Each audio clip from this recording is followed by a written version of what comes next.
मित्रों, जय राधे, जय कृष्णा। भगवान श्री कृष्ण जी के इस पावन मंच में आप सभी का हार्दिक स्वागत करती हूँ, अभिनंदन करती हूँ। मित्रों, श्रीमद् भगवद गीता भगवान श्री कृष्ण जी द्वारा अर्जुन को दिया गया अमूल्य उपदेश है। यह उपदेश श्री कृष्ण जी ने अर्जुन को कुरुक्षेत्र में युद्ध के मैदान में दिया था। उस समय श्री कृष्ण जी अर्जुन को समझाते हुए कहते हैं कि हे अर्जुन, यहाँ पर ये युद्ध धर्म और अधर्म के बीच में है, इसलिए उठो और शस्त्र उठाओ और युद्ध करो और धर्म की स्थापना करो। गीता के ये उपदेश श्री कृष्ण जी ने अर्जुन को दिए थे, लेकिन इन उपदेशों से सभी मनुष्यों को प्रेरणा लेनी चाहिए, क्योंकि ये उपदेश हमें जीवन का सही रास्ता दिखाते हैं और हमें धर्म के मार्ग पर चलते हुए अच्छे कर्म करने की सीख देते हैं, शिक्षा देते हैं। महाभारत युद्ध में खड़े अर्जुन और कृष्ण के बीच के हर संवाद से हमें बहुत कुछ सीखने को मिलता है कि जीवन को कैसे सही दिशा में चलाना चाहिए और किस तरह नियमों में बंधकर कार्य करना चाहिए। और क्योंकि भगवान कहते हैं कि तुम्हें कर्मों के अनुसार ही फल प्राप्त होगा। जैसा तुम कर्म करोगे वैसा फल पाओगे। यदि तुम सत्कर्म करोगे तो अच्छा फल पाओगे, और यदि तुम गलत कर्म करोगे तो उसका बुरा फल तुम्हें अवश्य मिलेगा। इसलिए मनुष्य को हमेशा सत्कर्म में संलग्न रहना चाहिए और अनवरत नियम पूर्वक अपने कर्म करते हुए जीवन को एक सन्यासी की भांति, वैरागी की भांति बिताना चाहिए और फल की इच्छा से रहित निष्काम भाव से कोई भी कार्य करें, क्योंकि जब आप फल की इच्छा से युक्त होकर कोई कार्य करेंगे तो आप जन्म मरण के बंधन से मुक्त नहीं हो पाएंगे। और जब आप निष्काम भाव से कार्य करेंगे तो आप इस लोक में रहते हुए भी एक दिन ये महसूस करेंगे कि आप शांति की ओर अग्रसर हो रहे हैं और परम पिता परमात्मा में धीमे धीमे आपका मन लगता जाएगा और आप इस लोक और परलोक दोनों में सुकून और शांति महसूस कर पाएंगे। भगवान कहते हैं कि व्यक्ति को हमेशा अपना स्वयं का आत्ममंथन करते रहना चाहिए। जब आप शांत भाव से, शांत चित्त होकर स्वयं को पहचानोगे कि मैं क्या हूँ और मुझे क्या चाहिए, तो आप अपनी क्षमता का, अपनी शक्ति का, अपनी ताकत का आकलन कर पाओगे कि मैं क्या कर सकता हूँ, मेरे अंदर ऐसी क्या चीज़ है और मैं क्या पाना चाहता हूँ। ये सारी चीज़ें आप तभी समझ पाओगे जब आप आत्ममंथन करोगे। भगवान कहते हैं कि मनुष्य को अपने ज्ञान रूपी तलवार से अज्ञान को काटकर अलग कर देना चाहिए। जब व्यक्ति अपनी क्षमता का आकलन कर लेता है तभी उसका जीवन में उद्धार हो पाता है। इसलिए व्यक्ति को शांत चित्त होकर अपनी क्षमता का आकलन अवश्य करना चाहिए। भगवान श्री कृष्ण जी कहते हैं कि ये आप हमेशा ध्यान रखिए कि मृत्यु एक अटल सत्य है। हर समय आपको ये महसूस करना चाहिए कि मृत्यु मेरे पास ही बैठी हुई है। जब आप इस सत्य को स्वीकार कर लेंगे तो आप ये समझ जाएंगे कि ये शरीर नश्वर है और एक दिन नष्ट होने वाला है। इसलिए कोई व्यक्ति या वस्तु के नष्ट हो जाने पर या चले जाने पर आपको बिल्कुल शोक या मोह नहीं करना चाहिए, क्योंकि भगवान कहते हैं कि शरीर केवल नष्ट होता है और उस व्यक्ति के अंदर जो आत्म होता है, आत्म तत्व होता है, आत्मा होती है, वो आत्मा तो अजर अमर शाश्वत है और ये आप याद रखिए कि ये आत्मा को ना कोई काट सकता है और ना इसे अग्नि जला सकती है और ना पानी गीला कर सकता है।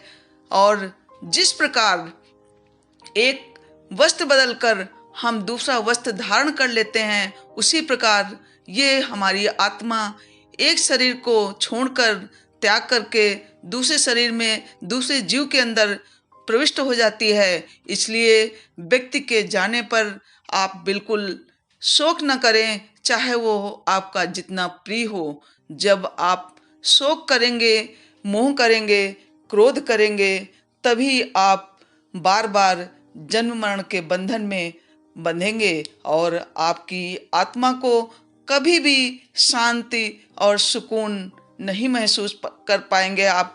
इसीलिए भगवान कहते हैं कि किसी वस्तु से, व्यक्ति से इस संसार में रहते हुए मोह रहित होकर आप जीवन जिए, एक बैरागी और सन्यासी की भांति बिल्कुल शांत होकर कार्य को करते जाइए। बस कर्म ही तुम्हारे हाथ में है। जैसा कि गीता का मूल मंत्र भगवान श्री कृष्ण जी बार बार कहते हैं, कर्मण्येवाधिकारस्ते मा फलेषु कदाचन। भगवान कहते हैं कि सिर्फ कर्म में तुम्हारा अधिकार है, कर्म ही तुम्हारे हाथ में है, बाकी सब कुछ मेरे हाथ में है। मैं सर्वव्यापी हूँ, मैं सब देखता रहता हूँ कि तुम क्या करते हो, क्या नहीं करते हो। इसलिए फल की चिंता छोड़कर सिर्फ अनवरत सही दिशा में अपना कर्म करते जाइए। नियमित सद्विचार पूर्वक जब आप कर्म करोगे तो मैं तुम्हें अच्छा फल अवश्य दूंगा, ऐसा प्रभु श्री कृष्ण जी कहते हैं। इसलिए मित्रों, बस आप जो बीत गया भूत उसकी चिंता छोड़ दीजिए और जो भविष्य आने वाला है, भगवान श्री कृष्ण जी कहते हैं, उसके विषय में भी तुम चिंतित मत हो। बस केवल अपने वर्तमान में फोकस रखो। जब आप वर्तमान अपना अच्छा रखोगे तो आपका फ्यूचर अवश्य अच्छा होगा। इसलिए भगवान कहते हैं कि बस अपना कर्म करो, वो भी कर्म स्वार्थ से रहित होकर निष्काम भाव से करो। कर्म करते समय बिल्कुल फल की इच्छा मत रखो। बस अपना कर्म करो, फल तो देने वाला मैं हूँ, मैं देख रहा हूँ। यदि तुम अच्छा करोगे तो मैं तुम्हें अच्छा फल अवश्य दूंगा, और अगर गलत करोगे तो उसका मैं तुम्हें दंड भी अवश्य दूंगा। जैसा कि आपने देखा है, गीता में कहा गया है, परित्राणाय साधूनाम संभवामि युगे युगे। भगवान कहते हैं कि सज्जनों की रक्षा के लिए मैं इस धरती पर हमेशा अवतरित होता रहूंगा, और दुष्टों को दंड देने के लिए भी मैं इस धरती पर जन्म लेता हूँ, अवतरित होता हूँ। इसीलिए भगवान कहते हैं कि तुम चिंता छोड़ दो। जो गलत करते हैं तुम्हारे साथ, उन्हें दंड देने के लिए मैं बैठा हुआ हूँ। बस तुम अपना कर्म करते जाओ। भगवान कहते हैं कि इस संसार में व्यक्ति सुख पाने के लिए न जाने कितने जतन करता है, कोशिश करता है, न जाने कितनी वस्तुएं, कितने साधन इकट्ठा कर लेना चाहता है कि जिससे मैं सुखी हो जाऊं। और जब वो वस्तुओं से सुख नहीं प्राप्त कर पाता तो वो सुख कभी स्त्री में ढूंढता है और कभी घर की या घर के बाहर अन्य चीजों की तरफ आकर्षित होता है। उसे लगता है कि इन साधनों से या स्त्री से या वस्तुओं से वो सुखी हो जाएगा और उसका मन शांत हो जाएगा। लेकिन मनुष्यों, ये सुख क्षणिक हैं और एक के बाद एक आप जैसे जैसे सुख प्राप्त करते जाते हो वैसे वैसे तुम्हारी इच्छा तीव्र हो जाती है। एक के बाद दूसरी इच्छा, दूसरी के बाद तीसरी इच्छा, इस तरह ये इच्छाएं अनंत हैं और पूरी करते करते जीवन बीत जाता है मनुष्य का। लेकिन जो वो सुख, जो सुकून ढूंढता है, वो पाना चाहता है, वो उसे कभी नहीं मिलता।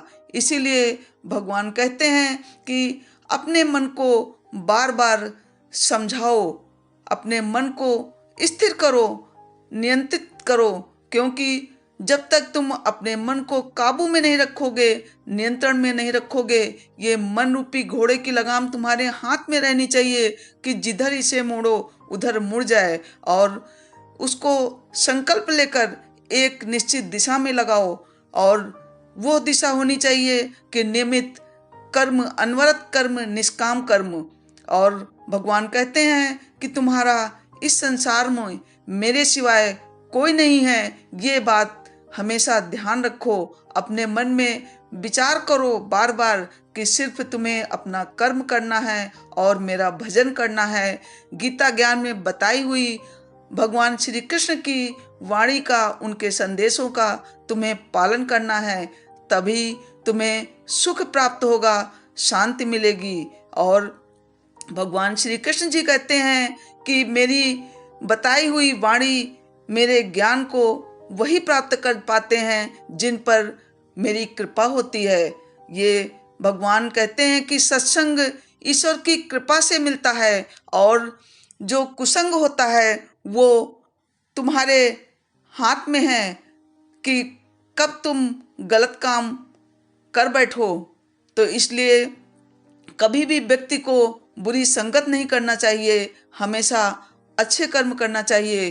क्योंकि जब भी कोई बुरी चीजें होती हैं, कोई हमारे नुकसानदायक चीजें होती हैं, उनकी तरफ ये चंचल मन स्वयं आकर्षित होता है, उनकी तरफ खिंचता है, और फिर गलत चीजों में पड़कर आप न जाने कितनी समस्याओं में उलझते चले जाते हैं। एक के बाद एक कठिनाइयां जीवन में आती चली जाती हैं, और लाख कोशिशों करने के बाद भी आप उनसे उबर नहीं पाते, बाहर नहीं निकल पाते। इसीलिए भगवान कहते हैं कि हमेशा आप सत्संग करिए, प्रभु की छत्र छाया में रहिए, जहाँ पर प्रभु वाणी का, गीता का भजन हो रहा हो, श्रवण कीर्तन हो रहा हो, वहाँ पर आप भी जाइए।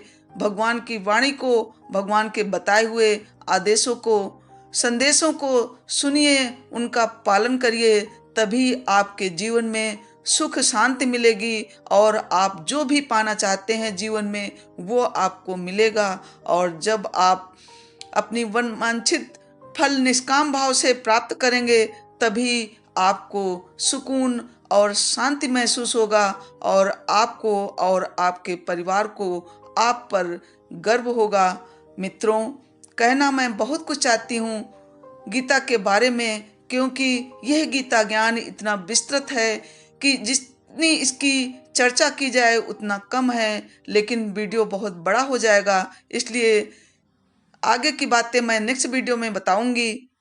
मित्रों, अगर मेरे इस वीडियो ने आपको थोड़ा भी मोटिवेट किया हो, थोड़ी भी आपको जीवन जीने की दिशा में प्रेरणा मिली हो, तो प्लीज़ मेरे वीडियो को लाइक करके मित्रों में अवश्य शेयर करें, जिससे वो भी लाभान्वित हो सकें। और अभी तक आपने मेरे चैनल को सब्सक्राइब नहीं किया है तो लाल बटन दबाकर सब्सक्राइब अवश्य कर लें, और बेल आइकन को दबाना बिल्कुल भी न भूलें, जिससे कि आने वाली अन्य वीडियो की नोटिफिकेशन भी आपको टाइम से मिलती रहे। Thanks for watching. मिलते हैं ऐसे ही किसी नेक्स्ट प्रेरणादायी वीडियो के साथ। तब तक के लिए जय हिंद, जय भारत, वंदे मातरम। आइए एक बार हम सभी फिर मिलकर बोलते हैं, जय कृष्णा, जय राधे। आपका दिन शुभ हो, आपके परिवार में सभी स्वस्थ रहें, इसी कामना के साथ मैं अपनी वाणी को विराम देती हूँ। जय राधे,